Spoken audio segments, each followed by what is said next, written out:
Hola, ¿qué tal a todos? Bienvenidos a la segunda parte de la serie de profecías bíblicas. El día de hoy, como el título del video lo dice, vamos a empezar a estudiar Daniel, el capítulo 2. Sin embargo, todavía no lo vamos a estudiar entero, sino que esta va a ser la primera parte.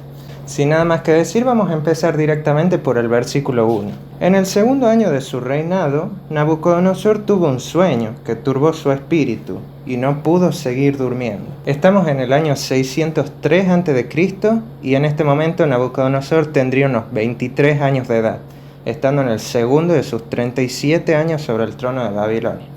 En ese entonces se le daba muchísima importancia a todo lo que eran los sueños, y nuestro Dios, que ama tanto al rey y a su plebe, en su misericordiosa y en su divina providencia, iba a utilizar este medio que son los sueños para darle un mensaje al rey.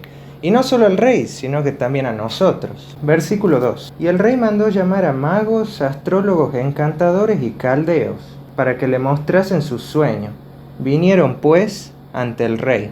Como muchas personas en su época, el rey sentía que estaba rodeado de demonios y de espíritus sobrenaturales, y que por esto necesitaba ayuda sobrenatural para sentirse protegido. Y es por esto que estaba dispuesto a invertir fuertes sumas de dinero en hombres que decían tener acceso al mundo de los espíritus y la capacidad de discernir el futuro y toda clase de cosas ocultas o secretas. Justamente por eso el rey termina contratando a estos magos. Él estaba convencido de que con la ayuda de estos hombres él iba a obtener respuestas, pero sin embargo le esperaba una desagradable sorpresa. Sigamos leyendo. El rey les dijo: tuve un sueño y mi espíritu se ha turbado por saber el sueño. Entonces los caldeos dijeron al rey en lengua aramea: Rey, para siempre vive. Di el sueño a tus siervos y mostraremos la interpretación. El rey realmente estaba impactado por este sueño que había tenido y él realmente necesitaba conocer la interpretación de ese sueño. Y mientras tanto yo me imagino lo que pensaban los magos. Ellos habrán dicho: esto será pan comido. Simplemente el rey nos cuenta su sueño, nosotros nos inventamos 4 tonterías y ya con eso ya está. Pero sin embargo, el rey no les plantea su sueño. A ver, veamos el versículo 5. Respondió el rey de los caldeos: el sueño se me ha ido. Si no me mostráis el sueño y su interpretación, seréis despedazados y vuestras casas serán convertidas en ruinas. Pero si me mostráis el sueño y su interpretación, recibiréis dones y favores y grande honra. Por tanto, decidme el sueño y su declaración. Bueno, ahora realmente estos magos se encuentran en un problema, ¿no? Y es curioso porque ellos son los magos de Babilonia, ellos son las personas más sabias de Babilonia. Ellos son supuestamente quienes tienen acceso a todo el conocimiento. Ante cualquier situación problemática, ellos lo único que tienen que hacer es levantar su varita mágica y ya con eso el misterio desaparece. Bueno, vamos a ver si realmente es como ellos pretenden ser. Versículo 7. Respondieron por segunda vez: diga el rey el sueño a sus siervos y mostraremos su interpretación. El rey respondió: veo que estáis procurando ganar tiempo, pero mi decisión es firme. Si no me mostráis el sueño, una sola sentencia hay para vosotros. Habéis acordado darme una respuesta mentirosa y perversa, esperando que la situación cambie. Así, decidme el sueño para que yo sepa que podéis darme su interpretación. Si antes la situación de los magos era difícil, ahora ya directamente se ha vuelto desesperante. Y las últimas palabras del versículo 9 dicen: así, decidme el sueño para que yo sepa que podéis darme su interpretación. O sea, si estos magos lograban decirle el sueño al rey, el rey asimismo iba a tener una prueba inequívoca de confiabilidad en estos magos. Versículo 10. Los caldeos replicaron: no hay hombre sobre la tierra que pueda declarar este asunto al rey. Además, ningún rey, príncipe ni señor pidió cosa semejante a ningún mago, astrólogo o caldeo. Lo que el rey demanda es demasiado difícil. Nadie lo puede declarar al rey, salvo los dioses que no moran con la carne. ¿Saben qué? Estos 2 versículos son realmente muy graciosos, Estas personas practican magia, practican hechicería, todo tipo de artes oscuras. Y ahora de repente se volvieron ateos racionalistas, porque dicen no hay ningún hombre sobre la tierra que pueda declarar este asunto al rey. Ellos no podían, y ellos también estaban en comunicación con los dioses de Babilonia. Aparentemente los dioses de Babilonia tampoco podían. Versículos 12 y 13. Por eso el rey se enfureció y ordenó matar a todos los sabios de Babilonia. Así se publicó la orden de matar a los sabios, y buscaron a Daniel y a sus compañeros para matarlos. ¿Por qué los verdugos buscaron también a Daniel y a sus amigos? Ellos no estaban presentes en este momento, pero sin embargo en esta sentencia que el rey dicta, ellos también se ven afectados. Hay dos posibles interpretaciones a esto. Primero, que Daniel y sus amigos eran apenas estudiantes. Entonces es posible que, dominado por la ira, el rey mandó a matar también a los estudiantes porque quería acabar con todo el gremio de sabios y adivinos de raíz. Y la segunda interpretación es que Daniel y sus amigos estaban recién egresados, es decir, que ya habían terminado su plan de estudios. Aún así, no fueron llamados a interpretar el sueño del rey. Así que ustedes pueden elegir cualquiera de las dos interpretaciones, porque realmente eso no afecta mucho, ya que si hubieran sido estudiantes o recién egresados, como sea, no se los llamó a interpretar el sueño del rey, y lo mismo, como se dice, terminaron cayendo en la misma bolsa que todos los demás sabios. Versículo 14. Entonces Daniel habló sabia y prudentemente a Arioc, capitán de la guardia del rey, que había salido a matar a los sabios de Babilonia.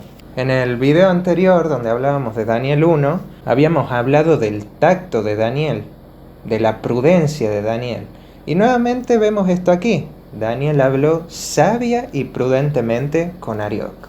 Versículo 15. Dijo Arioc, capitán del rey: ¿por qué el rey publica este decreto tan severo? Y Arioc explicó el caso a Daniel. Nosotros tenemos que identificar cómo es que actuó Satanás en esta historia. El rey había quedado impresionado por la brillantez de los cautivos hebreos. Y recordemos que al final del capítulo 1, estos jóvenes terminan quedando en el servicio del rey. Es decir, ellos terminan en una situación muy favorable. Y como eran fieles a Dios, estos jóvenes ahora iban a trabajar por Dios. Entonces Satanás quería a toda costa quitarlos de esa situación favorable, pues justamente desde allí podían haber hecho muchísimo daño a su causa. Pero ahora miren lo que hace. Con el fin de deshacerse de unos pocos justos, estaba dispuesto aún a eliminar a todos los magos, los cuales la mayoría de ellos eran espiritistas y fieles servidores suyos. Y bueno, de la misma manera, si nosotros seguimos avanzando en la historia, vamos a encontrar qué fue lo que pasó luego de que Jesús nació. Satanás iba a inspirar a Herodes para matar a todos los niños de Belén, con el único propósito de matarlo a Jesús. Versículo 16. Entonces Daniel entró y pidió al rey tiempo para mostrarle la interpretación. Muchos creen que Daniel realmente estaba corriendo muchísimo peligro al hacerle este pedido al rey. Ninguna persona podía entrar al aposento del rey así como Daniel ha entrado acá. Es como que yo vaya hasta donde está el presidente de mi país y abra la puerta y diga: quiero hablar con usted. Pero la verdad es que para este momento realmente para Daniel ya no había nada que perder, porque la orden de la ejecución contra todos los sabios ya estaba dada. Si nosotros lo llevamos esto a nuestra vida cotidiana, hay muchas situaciones en nuestra vida que requieren que nosotros pasemos días y noches en oración con tal de poder tomar la mejor decisión posible. Pero también hay otro tipo de situaciones en las cuales esto ya no es posible, como era por ejemplo el caso de Daniel, o como podemos buscar ahora el caso de Nehemías. Nehemías capítulo 2 versículos 4 y 5. El rey me preguntó: ¿qué cosa deseas?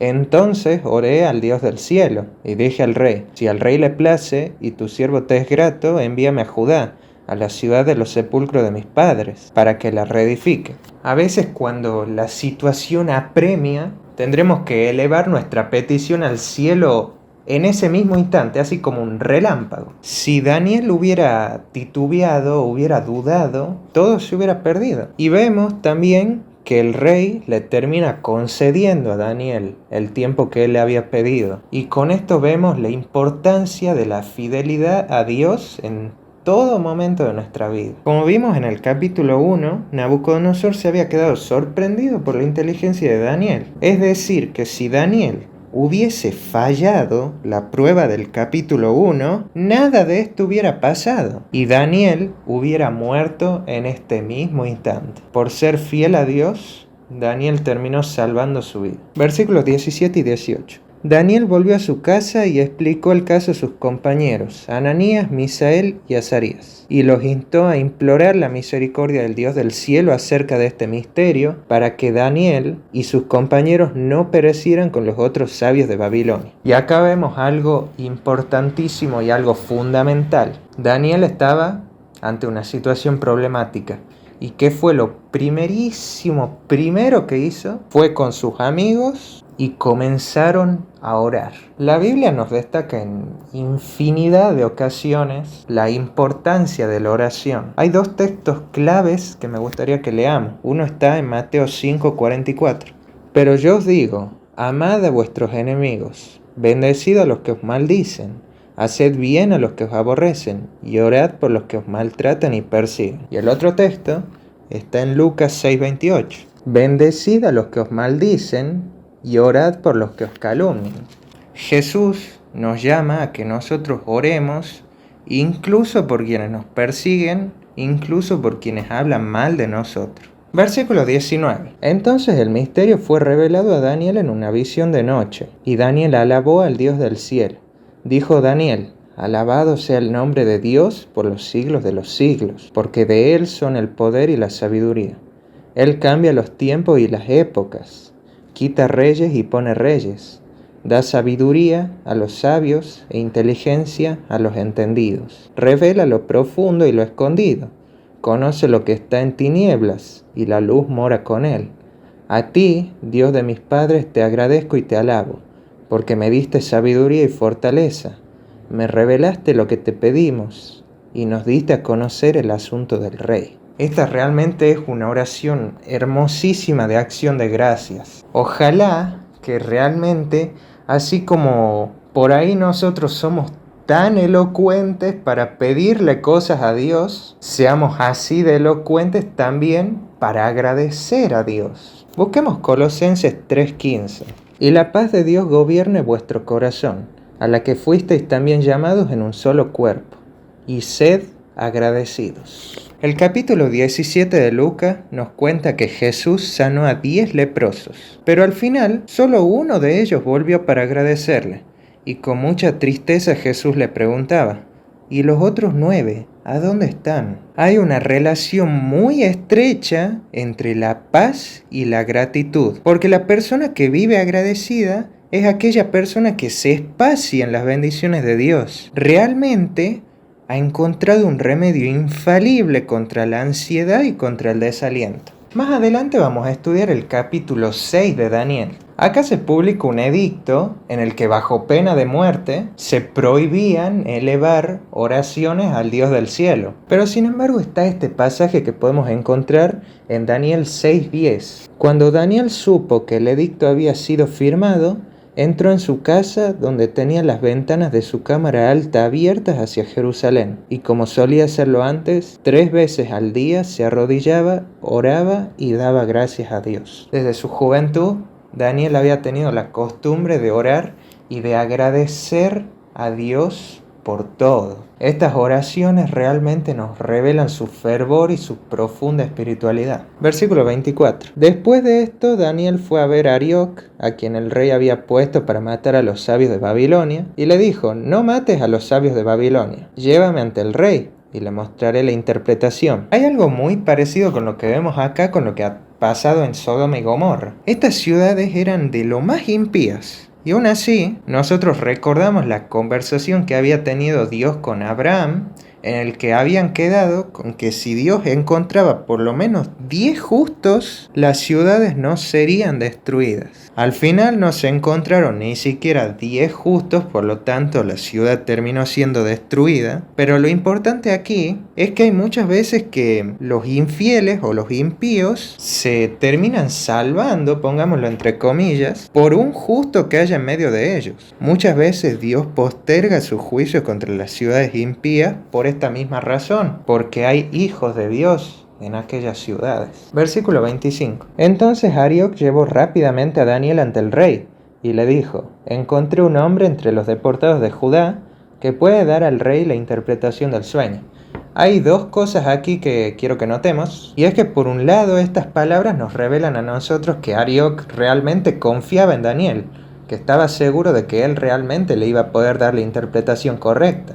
Pero por el otro lado también vemos nosotros una actitud como muy orgullosa de parte de Arioc, porque si se fijan sus palabras dicen: encontré a un hombre, y esto realmente es mentira. Realmente fue Daniel el que se presentó con Arioc, no fue Arioc quien encontró a Daniel. Versículo 26. El rey preguntó a Daniel, a quien llamaban Belsasar: ¿eres tú capaz de decirme el sueño que vi y su interpretación? Daniel respondió: el misterio que el rey demanda, ni sabios ni astrólogos, ni magos ni adivinos lo pueden revelar. Las palabras de Daniel son bastante parecidas a lo que dijeron los magos en los versículos 10 y 11, ¿no? Ya casi que podemos ver al rey a punto de alterarse y por pedirle a los guardias que saquen a ese individuo de ahí que le está haciendo perder el tiempo.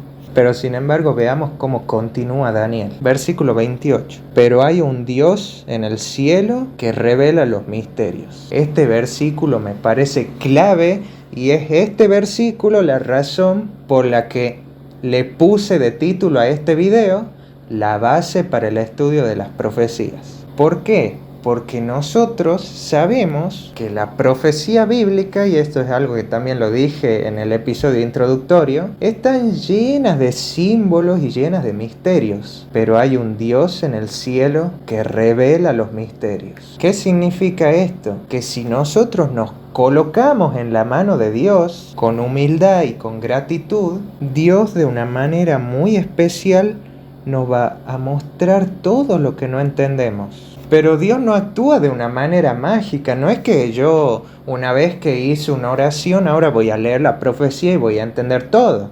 No, esto también requiere muchísimo de mi parte. Es decir, para entender las profecías, mi parte es muchísima oración y muchísimo estudio. Dios nos quiere mostrar a nosotros el significado de las profecías. Algo que también dije en el episodio introductorio era con respecto al Apocalipsis. Nosotros recordemos cómo son las primeras palabras del libro del Apocalipsis: la revelación de Jesucristo. Cuando nosotros estudiemos las profecías, siempre tengamos en cuenta este pasaje. Jesús es quien revela y al mismo tiempo Jesús es revelado en la profecía. Por lo tanto, que nadie se sienta mal o que deje de estudiar las profecías por no entender todos sus símbolos y sus misterios. Nuestro principal objetivo en este estudio y en el de todas las profecías que vamos a estudiar después es encontrar a Jesús en las profecías. Que este objetivo se cumpla, que Jesús sea revelado en la profecía. Nuestro objetivo es saber quién es Jesús y qué dirección tiene para nuestra vida. Si nosotros logramos identificar esto, entonces nuestro estudio de las profecías fue realmente exitoso. Versículo 28 lo leamos completo. Pero hay un Dios en el cielo que revela los misterios. Él ha mostrado al rey Nabucodonosor lo que ha de suceder en los últimos días. Tu sueño y las visiones de tu cabeza son estos. Bueno, la actitud de Daniel aquí es muy diferente a la actitud que había tenido Arioc. Porque Arioc es como que se quiso tomar todo el mérito por haber encontrado a Daniel. Pero Daniel hace todo lo contrario. Daniel no se toma el mérito a sí mismo por darle la interpretación al rey, sino que todo el honor y la gloria se la da a Dios.